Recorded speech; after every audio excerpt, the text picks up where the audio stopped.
তো আজকে আমরা এসেছি সৌমের বোনের বিয়ের রিসেপশনে। Hello guys, welcome back to my channel again blogging with Bappa. এরা হচ্ছে আমার স্কুলের বন্ধু, বহুদিন পর এদের সবার সাথে দেখা হলো। তানিশার বিয়ের রিসেপশনের দিনটা আমরা সবাই জমিয়ে এনজয় করেছি।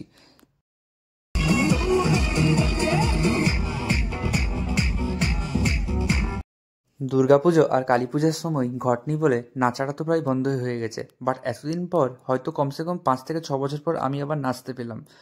তো যাই হোক, এই গানটা আমি তোমাদের সামনে শেয়ার করতে পারছি না, কারণ এখানে কপিরাইট ক্লেম পড়ে যাবে। তোমরা দেখে হয়তো বুঝতেই পারছো আমরা সবাই বহুদিন পর একসাথে দেখা হয়ে কতটা এনজয় করেছি। তারপর আমরা সবাই একসাথে খেতে বসে গেলাম, কারণ জায়গাটা কিছুটা দূর ছিল আর তার উপর শীতকালের রাতও ছিল।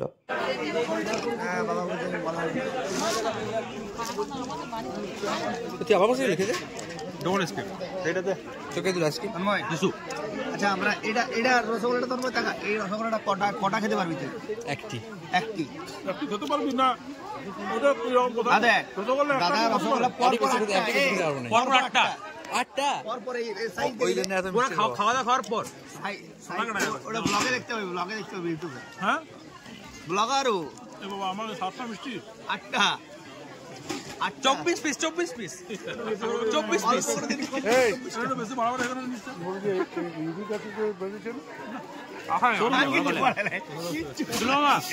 এবার তাকাও এদিকে তোর তো খাচ্ছি বুঝলে 1 কেজি মাংস 1 কেজি মাংস আমি হাতে কর এদিকে 1.5 কেজি 1.5 কিলো 1.5 কুইন্টাল। হ্যাঁ কি বলছিস?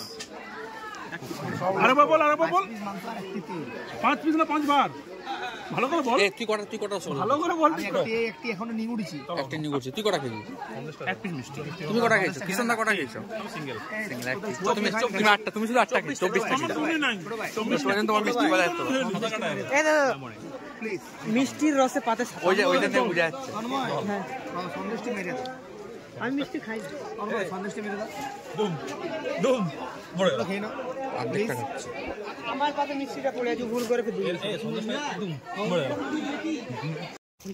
ঢালু করতে করে নাই, জলটা জমে আমরা গাইস খাওয়া দাওয়া করে একটু ওয়াকিং ফরএভারে বেরিয়েছি। আপনার রিচুয়ালস। আমরা তুই কটা রসগোল্লা খেয়েছিস বললি? এক পিস ভাই, মটন কভার দিয়েছিস? দিয়েছি, লোকটাকে আমি ফেরাইনি। হ্যাঁ, তো ও তো 7বার না 8বার এসেছিল। 7বার 8বার তুই নিয়েছিস? হ্যাঁ যতবার জিজ্ঞাসা করেছি আমি না বলিনি। লোকটা বলে মনে ব্যথা পাবে, মটন নিয়ে ঘুরছে। তোমরা দেখেই নাও গাইস। অভিযোগ আগে ছিল, কিন্তু বিদায়ের পর থেকে আর কোনো অভিযোগ নাই। আর আমার তোলা ফটোটা কেমন হয়েছে? দারুণ হয়েছে। ওটা বিশাল এসছে ছবিটা, যায় ছাড়বো ওটা কদিন পর। তোর কোনো অভিযোগ আছে? অভিযোগ নাই, কোনো শিকায়ত আছে? ও কালকে মানে সে কেমন হয়ে গেছিল লজে, ভাবুক হয়ে গেছিল খুব। বনুকে আমি এত মারতাম ছোটোর থেকে, এত করতাম বলতাম, কোনোদিন আমার মুখের উপর একটা কথা বলে নেই। আমাদের বিশাল মারপিট হতো। প্রথম বাস্তব মনে হবে সুখী থাকুক। ও এখন বুঝবে যে দাদা যা বকছো মাকছো ঠিক করেছে। এখন ওর প্রত্যেকটা দিন ওর মনে হবে, এখন ওর প্রত্যেকটা দিন ওর মনে হবে আগামী দিনে। তোমাদের কিছু বক্তব্য? হ্যাঁ কিছু বক্তব্য? আমার ভিডিও করি না। ব্লগ দাদা ব্লগিং তোমার কিছু বুনুর প্রতি কিছু বক্তব্য? ইউটিউব আমার দরকার নেই। আমার তোমার বলা হলো কি বললে? ভালো থাক। না ভালো থাক, সুখে থাক। বুনুর আমাদের প্রতি ব্লগ।